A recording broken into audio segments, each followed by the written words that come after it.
người thầy nhóm ốc đi khăn á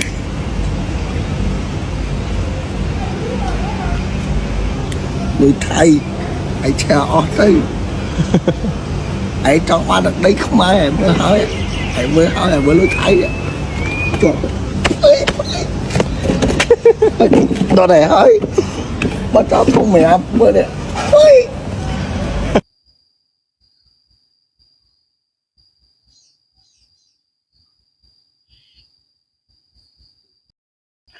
สวัสดีครับพ่อแม่พี่น้องทุกคนทางฝั่งไทยฝั่งลาวเด้อพี่น้องทุกคน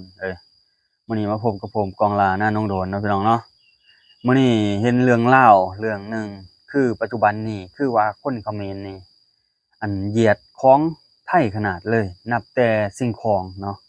แล้วก็แบ่งธนบัตรต่างๆนับแต่ทุ่งสาดนะยังเอามาเหยียบยังมาเงี่ยวใส่เนาะเฮ็ดเกินไปบ่พี่น้องคนไทยเพิ่นคิดจังไดเนาะคือร้ายแรงแท้คือทุกมื้อนี้เนาะคือเหยียดกันคักโพดเนาะพี่น้องเนาะคือว่าเอาเงินมาจูดเอาเงินมาเผาคือที่เราเห็นเนาะเอาเงินมาเหยียบเอาเงินมายองโอ้ยจังแม่นพวกเจ้ารวยคักเนาะคันสิเอามาเหยียบมายองเด้อสิถิ้มเลขบัญชีให้เด้อเอาโอนให้ข้อยนี่เอาเงินเพิ่นน่ะมีค่าเนาะเงินพระเจ้าแผ่นดินไทยเนาะพระราชาของประเทศไทยคืออย่าเอาความอันคิดน้อยปัญญาอ่อนเนาะไปเผาไปจูดไปเหยียบเนาะคือสมองน้อยแรงอีหลีเนาะเอาเงินแท้ๆเงินน่ะมันมีคุณค่าเนาะทุกประเทศมีคุณค่าเบิดเนาะแต่ว่าตัวเองมาเฮ็ดแบบนี้คนเขมรมาเฮ็ดแบบนี้พี่น้องไทยคิดจั่งใดเนาะคือว่าเรื่องแนวนี้บ่มีไผอยากให้เฮ็ดดอกเนาะพี่น้องเนาะส่ำลบหลู่แผ่นดินไทยเลยเนาะลบหลู่แรงเลยเนาะนับแต่เงินค่ำเพิ่นก็เอามาเผามาเหยียบถิ้มเนาะทุ่งสาดเอาตีนยองเนาะ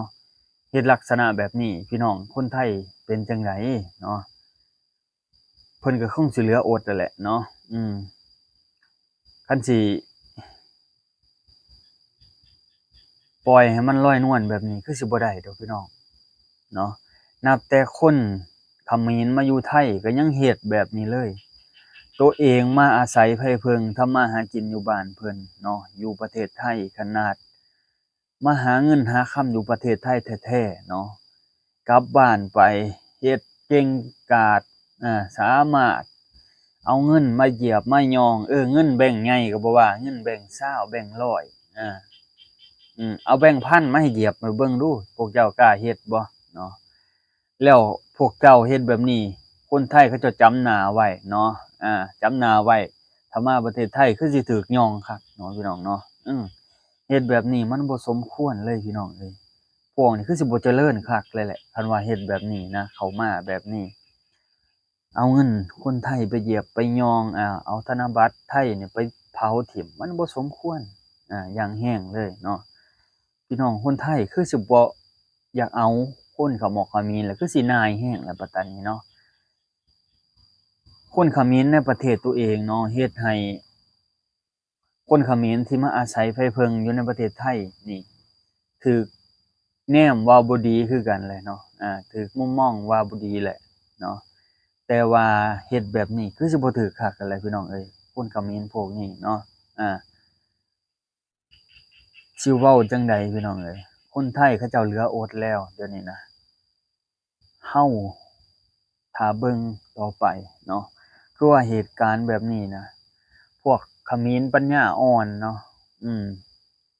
หัวแบบคิดหน่อยเนาะว่าแล้วได้หัวคิดหน่อยเกินไปเนาะว่าตัวเองนี่เฮ็ดลงไปนี่มันถูกหรือมันผิดหรือว่าเฮ็ดเอาความสะใจหรือจั่งใดเนาะเฮ็ดเอาความสะใจมันตัดสินหยังบ่ได้ดอกเนาะมันตัดสินหยังบ่ได้ดอกเอาความสะใจน่ะคันสิเอาความสะใจแล้วเอาความใจร้อนมาตัดสินกันเลยคนไทยเขาเจ้าน่ะมีเหตุมีผลบ่วู่วามเนาะขนาดเพิ่นเป็นเมืองใหญ่เป็นประเทศที่ใหญ่เนาะ70กว่าล้านคนเนาะเขาเจ้ายังบ่อยาก ลงมือก่อนเลยเขาเจ้าอยากฟังเหตุฟังผลว่าผู้หลักผู้ใหญ่ในบ้านในเมืองสิออกความคิดเห็นแนวใดเนาะ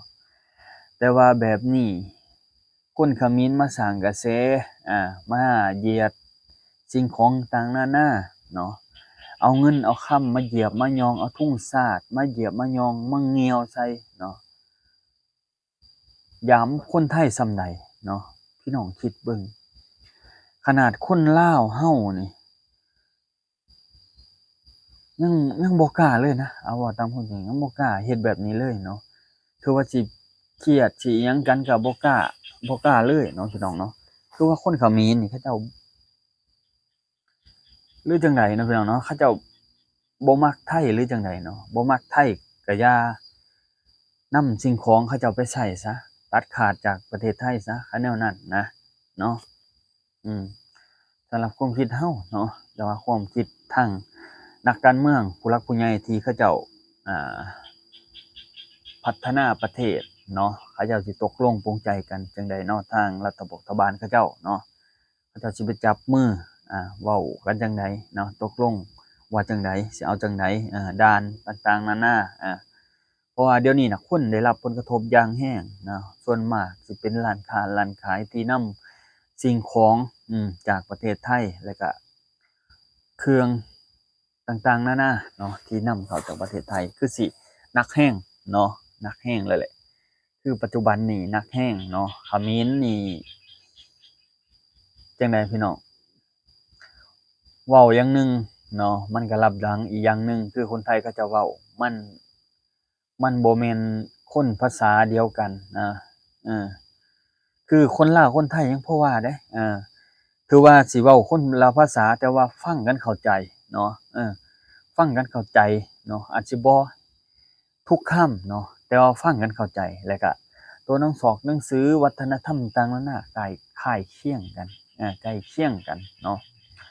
ยังโอเคแบบนี้ยังพึ่งพาอาศัยกันได้คือปัจจุบันนี้ผู้หลักผู้ใหญ่ในบ้านในเมืองเฮาก็ยัง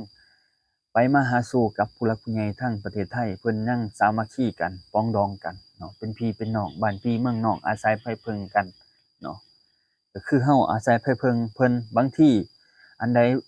เฮาช่วยเหลือเพิ่นได้ผู้หลักผู้ใหญ่ทางบ้านทางเมืองเฮาก็ยังช่วยเพิ่นเนาะหรือว่าเฮาเดือดร้อนทางอุทกภัยต่างๆนานาทางประเทศไทยที่ใหญ่เฮาเนาะเพิ่นก็ยังช่วยเฮาเนาะพี่น้องเนาะถ้าว่าไทยเพิ่นเจอแบบนี้ลาวเฮาสิบ่ช่วยบ่เหลือพี่น้องลาวเฮาช่วย100%บ่าวกองรับประกันเลยว่าลาวเฮานี่ช่วย100%ถ้าว่าเรื่องแรงงานว่าประเทศไทยสิขาดแรงงานต่างๆนานานี่อย่าบ่ต้องคิดเลยเรื่องนั้นบ่ขาดแน่นอนเนาะอีกหลายๆประเทศเขาเจ้าอยากไปเฮ็ดงานอยู่ประเทศไทยเนาะมาเลเซียเขาเจ้าก็ไปเฮ็ดแม่นบ่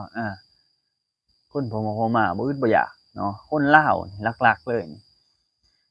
ที่เว้าภาษาพอเข้าใจเนาะบ่าวก้องคิดว่านี่แล้วให้แล้วนะก็สิไปเนาะถ้าว่ามีเวียกมีงานเฮ็ดถ้าว่าเพิ่นมีคนอันอยากให้ไปเฮ็ดงานนำเนาะไปเฮ็ดบ่าวก้องนะพี่น้องเอ้ยบ่แม่นหยังเจ้าของเคยไปเฮ็ดงานอยู่ฝั่งไทยเคยได้เงินได้คำอยู่ฝั่งไทยมาสร้างมาแปลงจุดที่เจ้าของขาดไปเนาะหลายบ่อนเนาะ ก็คือถ้าว่าเขมรเฮ็ดแบบนี้ก็สร้างเขาเนาะพี่น้องเนาะหั้นว่าบ่ถือสาบ่ได้ดอกเนาะต้องถือสาเนาะมันบ่แม่นเด็กน้อยแล้วเนาะสิปล่อยให้มันเฮ็ดไปเลยก็บ่ได้ดอกพี่น้องมันบ่แม่นเด็กน้อยเนาะพี่น้องไทยเอาจริงเลยเนาะเอาจริงโลดมันเฮ็ดแบบนี้เอาคืนหนักๆโลดนะอืมบังข้าวหลามน่ะให้มันกินหนักๆแหน่เนาะให้มันกินแซ่บๆนัวๆโลด เพราะว่าถ้าสิปล่อยให้มันเฮ็ดมันแฮ่งได้ใจพวกนี้น่ะมันได้ใจเนาะมันได้ใจแล้วพี่น้องคิดว่าจั่งใดล่ะนี่มันได้ใจแหละมันก็สิเฮ็ดเรื่อยๆแหล้วบัดนี้มันได้ใจแล้วแม่นบ่แหละโอ๊ยคันไทยบ่กล้าบ่นี่บัดว่าแหล้วจักหน่อยแม่นบ่เอาว่าสิไปตกลงกับเขาเขาบ่เว้าจั่งใดนำเนาะเออเขาเว้าจั่งใดกับเราพี่น้องสิไปตกลงกับอิหยังกับหัวเขาเนาะเออบ่แม่นจั่งซั้นจั่งซี้บ่ากล้องก็คนหนึ่งนั่นแหละที่บ่ค่อยมักเขมรปานใดเนาะ แต่ก่อนเคยได้ยินว่าแต่ก่อนนะหลายปีแฮ่งเติบแล้วที่ว่าแต่กี้ยุแย่อืมอยาก อยากใส่กับเหล้าเฮาเนาะอยากซั่วอยากเจาะกับเหล้าเฮานี่แหละเนาะพี่น้องเนาะใส่กับเหล้าเฮาแต่เหล้าเฮาบ่ยอมเนาะเหล้าเฮาบ่แม่นน้อยๆเนาะเพิ่นก็คือพี่น้องรู้จักเนาะลาวเฮาก็มีเขมรมีเวียดนามเนาะเพิ่นซอยเนาะมีไอ้จีนมาซัปพอร์ตมีไอ้เวียดนามมาซัปพอร์ตแท้พี่น้องพี่น้องฮู้ๆกันเนาะเอ้าพี่น้องประมาณนี้เอาใจสู้ซอยพี่น้องคนไทยเนาะเอาแท้นะพี่น้องอย่าให้เขาเหยียดหลายเนาะเหลือใจทางนี้ก็ได้เหลือใจอีหลี